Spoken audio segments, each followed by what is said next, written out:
Assalamualaikum warahmatullahi wabarakatuh. Apa kabar anak-anak?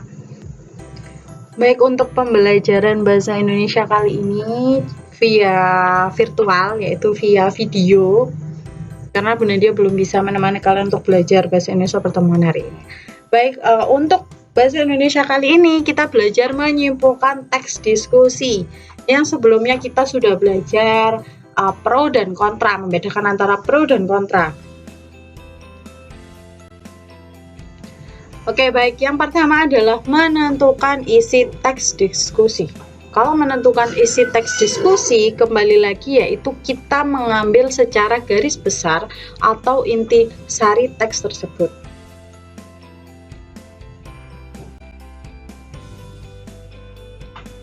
Yang kedua adalah meringkas teks diskusi.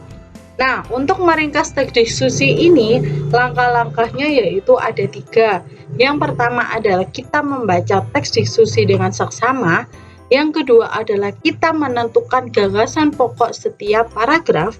Dan yang ketiga adalah merangkaikan setiap gagasan pokok menggunakan kalimat sendiri.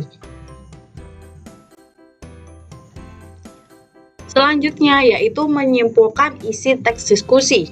Nah, untuk langkah-langkahnya sama seperti ringkasan, tapi beda di langkah yang kedua sama langkah yang ketiga. Yang pertama adalah kita wajib untuk membaca teks diskusi tersebut. Terus yang kedua, mencatat isi pokok teks diskusi di setiap paragrafnya. Terus yang ketiga yaitu kita menyusun gagasan pokok dengan baik agar menjadi simpulan yang benar. Nah, perlu ditekankan lagi, meringkas dan menyimpulkan itu berbeda. Untuk meringkas yaitu kita ambil gagasan pokok di setiap paragrafnya. Dan itu kita ringkas, kita jadikan sebuah paragraf menggunakan kalimat sendiri. Sedangkan kalau menyimpulkan itu betul di setiap paragrafnya. Tetapi kita jadikan satu, kita ringkas lagi, kita padatkan lagi, hanya bentuk 1-2 kalimat saja.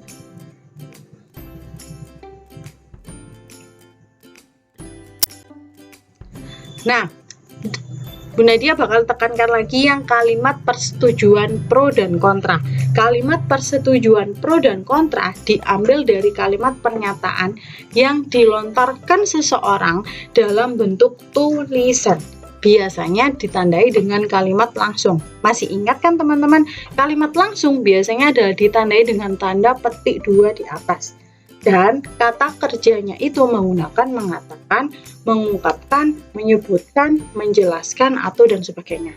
Contohnya yaitu ada sebuah kalimat, asosiasi daur ulang plastik Adobe Christine Halim mengatakan bahwa kehadiran galon air kemasan sekali pakai justru bisa menghemat pemakaian plastik. Nah, ini masuk ke kalimat persetujuan pro. Jadi, kalau kalian mencari kalimat persetujuan pro dan kontra, itu pasti ada tanda kalimat langsung atau tanda petik di atas. Nah, kata kerjanya menggunakan mengatakan, mengungkapkan, menyebutkan, ataupun menjelaskan. Oke, untuk selanjutnya adalah pendapat pro dan kontra. Berbeda dengan kalimat persetujuan, kalau pendapat pro dan kontra ini merupakan reaksi mendukung atau tidak mendukungnya hanya bentuk kalimat saja, tanpa ada tulisan dilontarkan oleh seseorang, tanpa adanya kalimat langsung ataupun ada kata mengatakan atau menjelaskan atau mengungkapkan, pokok yang bukan dilontarkan oleh seseorang. Contohnya adalah pembukaan lahan untuk budidaya kelapa sawit berkontribusi pada kabut asap, kebakaran hutan yang merusak kesehatan dan mempercepat pemanasan global. Nah, ini masuk ke pendapat yang kontra.